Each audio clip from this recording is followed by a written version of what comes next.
Hey, good afternoon. I'm trying to figure out what time it was. Time's kind of been irrelevant today. 777 Portal. I put a story about my love and a picture of me as a kid with Trivial Pursuit here. Because I kept mentioning it randomly because so somebody asked about it. So here we go. So here's the box, and all it is just, you know, as you can see there's 6 colors, right? And one side has got the questions, one side has got the answers. And, one's, for the arts, one's got, sports, things like that. And for instance, let's see number 1 here. Who gave a Tiwi? I don't think anybody would know that. What's Russian for USSR? Does anybody know that? Well, it's CCCP. So 3 C's and a P. So it's questions like that, right? Just gee whiz stuff. Anyways, here's the wheel. Here's the wheel. And you go around the board, okay? And you roll the dice. And when you go around the board, you want to land on these, right? And when you land on these, the other team, it can be multiple people on a team or one person, or you can just play you and your partner, or your boy, or whatever, your girlfriends. And you start in the middle, you roll the dice, you go out, and you'll land on here. You're not going to get nothing for that. So that's just life. You get a pat on the back for participating, right? You get the question right, it's great. You get to roll the dice again. If you don't get the question right, you stop. Dice goes to the other person, they roll. So the key, and it could take a while, right? Because that's life. It could take you 20 years. It could take you 45 years to get there, or 75, or whatever the case may be, right? Just to land randomly, is it random or is it divine? Is it already in the contract, right? Who knows? And once you do all that and you collect all the pieces, all the colored pieces, like the Avengers a gauntlet, you have to get back to the center where the angels are at in the wheel. And at that point, you've completed the cycle and you've answered all the questions or completed all the mission, learned all the lessons, figured things out. And I loved that game. And I loved playing, with certain people throughout my life that either were family or felt like family. Some people love the game, some people don't.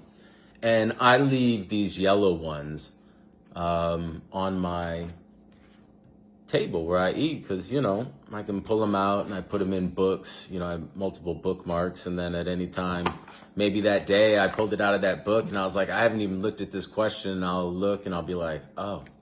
And it'll spark something. It's just small little messages, like Interstellar, right? Just pulling on some strings. There's something going on. There's something vibrational. I don't know what I'm doing with my fingers, but so anyways, that's Trivial Pursuit. I love it.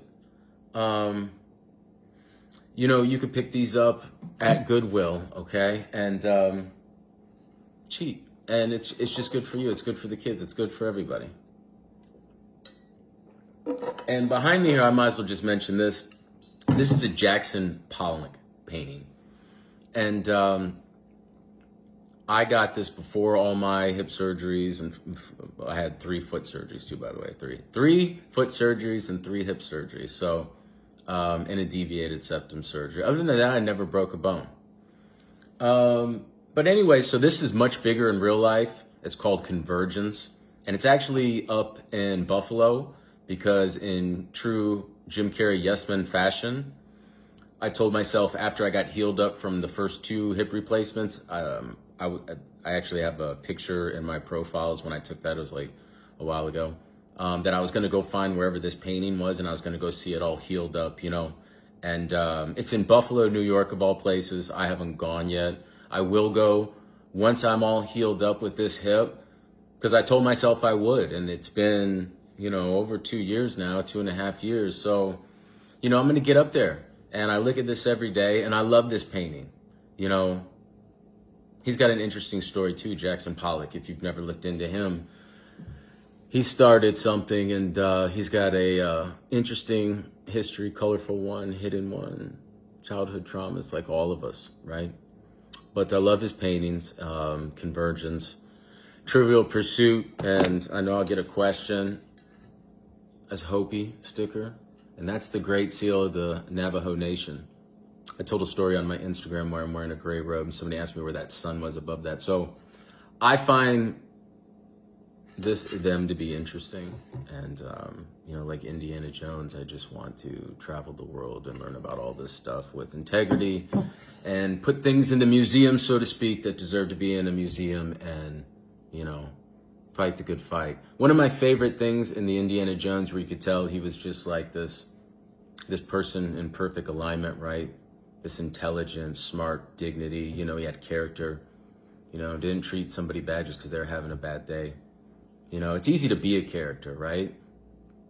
But to have character is a different story. But, you know, he's in this bar, and, you know, I can't remember if they were in Morocco or something. And this guy, you know, one of his rivals, arch nemesis, were going to, you know, sat him down. And, you know, it's the one with the monkey in the movie. And